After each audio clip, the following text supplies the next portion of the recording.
अब बात करते हैं इस सिस्टम के सबसे बड़े और थकाऊ मानसिक टॉर्चर की, यानी स्कूल कॉलेजों में जाति प्रमाण पत्र का अंतहीन कागजी जाल।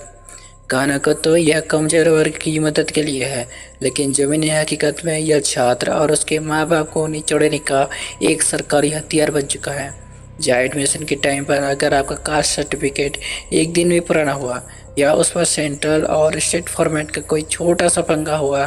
तो आपका सालों का करियर और सीट सीधे रिजेक्ट कर दी जाती है।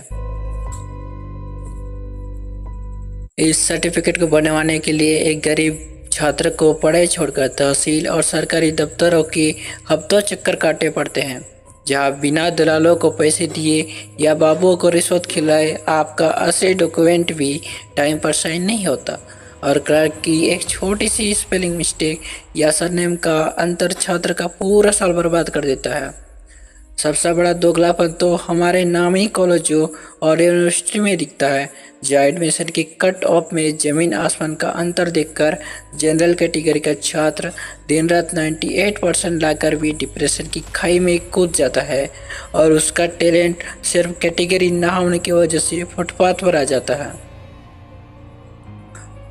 वहीं दूसरी तरफ इस सिस्टम का कड़वा सच ये भी है कि रिजर्वेशन का असली फायदा गांव के असली गरीब तक पहुंचता ही नहीं, बल्कि बड़े शहरों के रईस और मलाईदार परिवारों के बच्चे इसका फायदा उठाकर सीटें ले जाते हैं। और जो सीधे साधे छात्र कोटा से सिलेक्ट होकर कॉलेज कैंपस में पहुंचते भी हैं, उन्हें कोटा वाले कहकर मानसिक रूप से इस कदर प्रताड़ित और आइसोलेट किया जाता है कि आईआईटी और मेडिकल जैसे बड़े संस्थानों से भी छात्रों के सुसाइड की खबरें आम हो चुकी है। नतीजा ये है कि नेताओं के लिए ये कास्ट सर्टिफिकेट और रिजर्वेशन सिर्फ चुनाव जीतने का वोट बैंक है,